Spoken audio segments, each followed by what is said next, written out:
One Piece Chapter 1072 ngasih kita cukup banyak informasi tentang Kuma, Nikyu no Mi, dan reveal yang sangat mengejutkan dari salah satu agen CP0, Stacy. Langsung aja deh, mari kita bahas. Chapter 1072 yang berjudul Berat dari Ingatan ini masih menampilkan cover story Germa Double Six yang melanjutkan flashback ketika Judge masih menjadi anggota Mets. Terlihat kalau Judge, Queen, dan Caesar itu sedang dalam produksi massal senjata mematikan, termasuk Artificial Devil Fruit atau buah iblis buatan. Mengingat Mets itu adalah organisasi penelitian ilegal, sulit untuk menentukan apa tujuan utama dari organisasi ini. Masuk ke cerita utama, kita diperlihatkan catatan yang penempatannya agak aneh nih. Ini adalah catatan dari Dr. Vegapunk yang kira-kira artinya begini. Bahkan jika dunia tidak menerima bagaimana dia, gadis itu adalah jelas manusia. Itu adalah sebuah kesuksesan. Aku menjadi saksi atas pencapaian ini, dan aku berpendapat bahwa ini adalah langkah besar menuju perdamaian dunia. Kira-kira siapakah gadis yang dimaksud oleh Vegapunk ini? Apakah sudah jelas Stacy? Menarik untuk dibahas lebih lanjut, karena mungkin Stacy bukan satu-satunya klon manusia yang dikembangkan oleh Mets. Gue sempat bilang bahwa penempatan note ini agak aneh. Iya, soalnya ini ditempatkan ke dalam satu panel yang sama yang menampilkan Bonnie. Cara Oda menempatkan catatan ini tuh agak sas ya. Jadi, mungkinkah Bonnie sebenarnya juga klon sempurna yang berhasil dikembangkan Mets? Teori yang cukup liar, I know, tapi masih masuk akal. Oke, di sini Bonnie pura-pura jatuh dan cedera untuk mengelabui Vegapunk. Vegapunk berhasil dipancing dan Bonnie menggunakan kesempatan ini untuk memojokkan Vegapunk. Bonnie menggunakan teknik yang memungkinkan tubuhnya menjadi lebih besar. Badannya jadi besar, tenaganya juga jadi besar. Ini bikin gue jadi bingung dengan cara kerja dari DF-nya Bonnie ini. Karena sejauh ini yang kita tahu adalah Bonnie cuma dapat memanipulasi usia. Tapi di chapter ini, Bonnie dapat melakukan hal yang lain. Ada dua opsi sih yang mungkin dapat menjelaskan.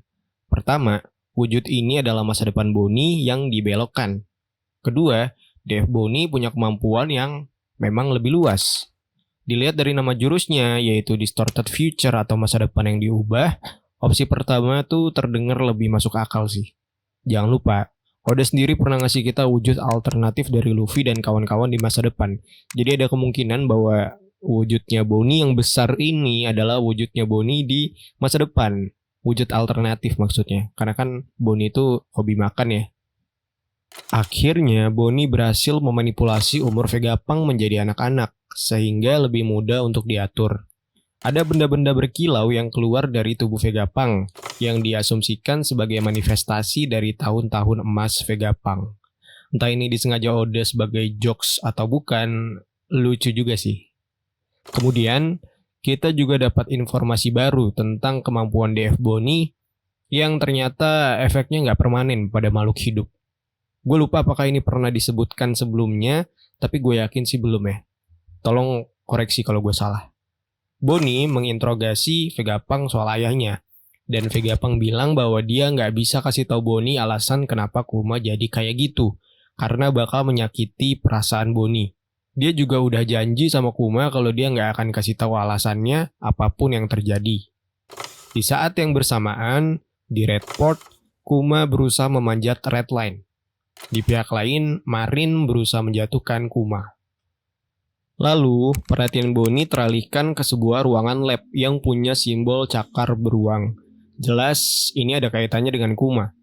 Bonnie menggunakan kemampuannya untuk melelehkan gembok, mirip dengan kemampuan milik Shinobu. Seperti Magu-Magu no Mi yang lebih superior dari Mera-Mera no Mi, buah iblis Bonnie mungkin juga adalah versi yang lebih superior dari Juku-Juku no Mi milik Shinobu. Tapi entahlah. Kita bahkan belum tahu nih nama dari buah iblis Bonnie. Di dalam lab tersebut, Bonnie menemukan gelombang gitu yang bentuknya mirip cakar beruang. Flashback pun dimulai. Di sini kita bisa melihat percakapan Vegapunk dengan Kuma yang masih normal. Iya, normal di sini adalah Kuma yang benar-benar menunjukkan emosi. Selama ini kita kan taunya Kuma itu dingin, gak banyak ngomong. Tapi di sini kita dapat versi Kuma yang lebih hidup. You love to see it. Dalam percakapan tersebut, Vegapunk mengutip pendapat ilmuwan di West Blue bahwa manusia kehilangan bobot 21 gram setelah mati.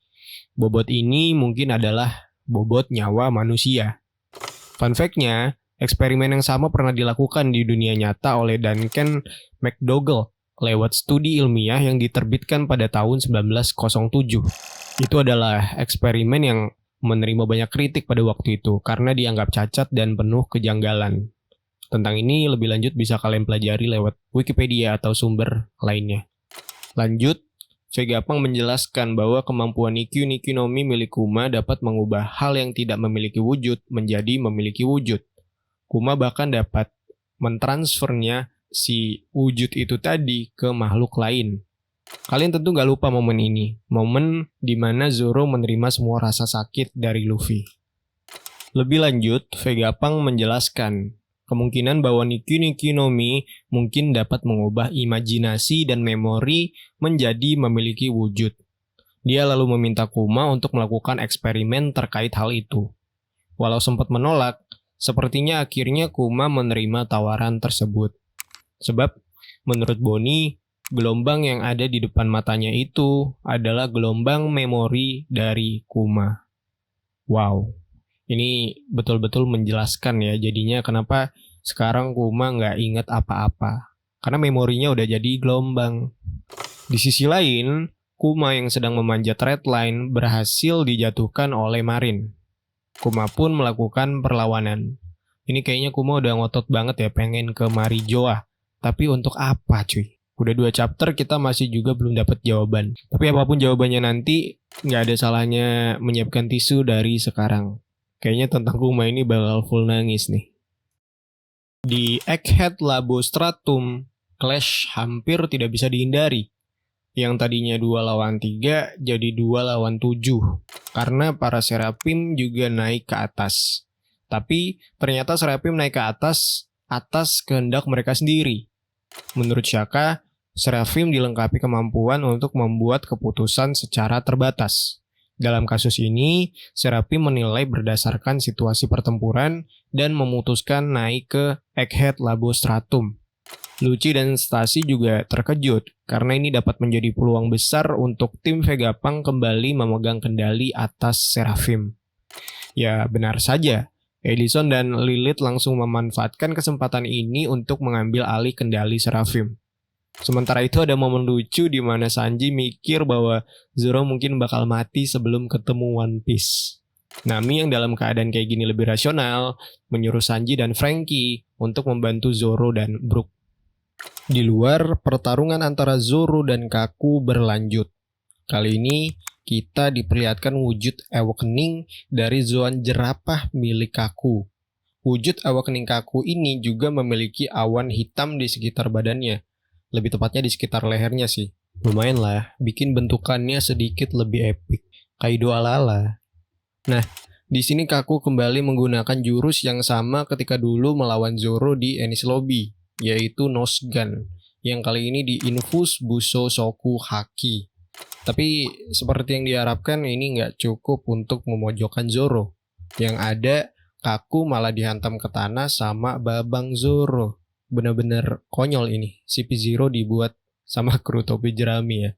Di sisi lain, Lucci memerintahkan Seraphim untuk menghancurkan Labo Stratum. Seraphim yang satset langsung menjalankan perintah dan menghancurkan sebagian bangunan. Kaku yang tadi dihantam ke tanah rupanya masih baik-baik aja. Tapi sayangnya, panel selanjutnya sungguh tidak menguntungkan buat Kaku. Diam-diam, ada sosok yang menghisap darah Kaku dan membuatnya jatuh lemas.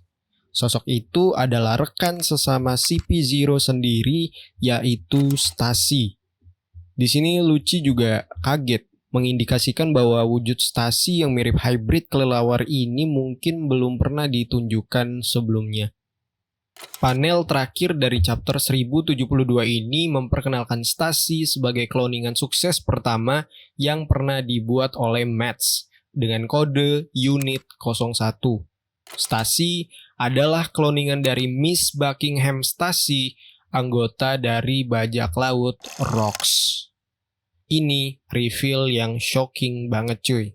Dengan ini terjawab sudah lah kecurigaan orang-orang tentang Stasi ini. Karena sebelumnya banyak banget yang menganggap Stasi ini agak sus.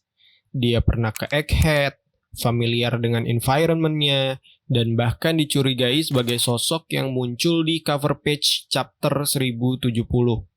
Dan sekarang Oda mengkonfirmasi bahwa Stasi adalah seorang agen ganda. Dari sini harusnya udah jelas bahwa Stasi ada di pihak Vegapunk. Tapi belum tentu juga sih, karena bisa jadi Stasi juga punya motif tersendiri. Oke, sekarang mari kita bahas tentang siapakah Miss Buckingham ini. Ada satu karakter One Piece yang diduga adalah orang yang sama dengan Miss Buckingham, yaitu Miss Bakin. Iya, Miss Bakin, mamanya Weevil. Memang, Bakin dan Buckingham itu beda ejaan. Tapi sangat mungkin bahwa Bakin itu adalah nama panggilan dari Buckingham. Menurut gua, Stasi ini memang beneran Bakin di masa mudanya. Dan si Bakin ini adalah sosok perempuan yang ada dalam cover page chapter 1070. Gimana dengan timeline-nya bang? Masuk akal cuy. Sekarang, Vegapunk berusia 65 tahun. Ketika flashback Vegapunk di Ohara, usianya adalah 43 tahun. Dan ketika Vegapunk masih berada dalam organisasi Match, dia terlihat lebih muda. Dan kalau gue boleh asumsi, usianya mungkin sekitar 30 tahunan lah. Jadi, anggaplah perbedaan waktu dari timeline yang sekarang dengan timeline Match adalah 32 tahun. Miss Bakin sekarang berusia 76 tahun. Kalau memang Bakin adalah Stasi, maka saat itu di timelinenya Match, usia Miss Bakin adalah 44 tahun. Usia yang masih masuk akal lah untuk tetap cantik gitu. Tapi transformasinya tuh kebangetan banget gak sih? Dari yang begini jadi begini. Mohon maaf, apa yang terjadi di hidup lu gitu? Sampai drastis banget perubahannya. Ya, Oda emang gitu sih. Agak pelit ya sama karakter perempuan yang tua. Kita tahu perempuan-perempuan cantik di masanya macam Big Mom, Suru, Kokoro, tapi masa tuanya sangat berkeriput.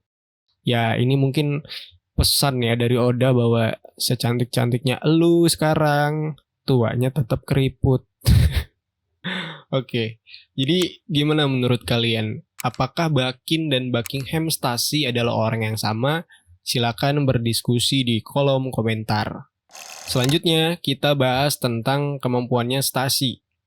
Kayaknya Stasi adalah pengguna buah iblis yang berhubungan dengan kelelawar. Mungkin Stasi adalah pengguna mythical Zoan Bato-Batonomi model vampire. Emang ada bang? Ada. Patrick Redfield adalah antagonis utama dalam game One Piece Unlimited World Red. Iya, ini adalah karakter yang khusus didesain Oda untuk game tersebut. Di dalam gamenya, Patrick Redfield adalah pengguna buah iblis Bato-Batonomi model vampire. Jadi, ada kemungkinan Oda ngambil ide dari game tersebut dan menjadikan buah iblisnya canon. Tapi, sebetulnya gue gak begitu yakin bahwa ini adalah hybrid form dari apapun buah iblisnya. Karena kalau kita perhatiin, kakinya Stasi ini masih kakinya manusia, bukan kaki kelelawar atau semacamnya. Padahal seharusnya hybrid form itu mengadopsi bentuk hewan kan. Sedangkan dalam kasus ini, kita cuma lihat sayap. Atau mungkin ini buah iblis sukubus. Wah ini terlalu liar ya. Jadi masih misteri soal kemungkinan kekuatan macam apa yang dimiliki oleh Stasi. Semoga ini bisa dieksplor lebih jauh lagi di chapter-chapter mendatang. Perihal Kuma, akhirnya Oda ngasih kita lebih banyak informasi. Kita jadi tahu sedikit lebih jelas tentang cara kerja buah iblisnya, sehingga aman untuk kita berasumsi bahwa masih ada kemungkinan Kuma untuk dalam tanda kutip sembuh. Ya, walaupun gue gak yakin juga sih tentang itu, karena gue yakin endingnya Kuma bakal bikin kita full nangis. Dan apapun yang Kuma coba lakuin di Redport atau Marijoa, Gue yakin ini akan jadi awal atau pemantik dari konflik besar yang akan terjadi di dunia One Piece. Jadi itu aja cuy, pembahasan atau review dari One Piece chapter 1072. Nggak ada libur, aman, damai, sentosa. Jadi mari kita sama-sama berdiskusi sambil menunggu chapter selanjutnya. Dan jangan lupa subscribe sih, itu yang paling penting.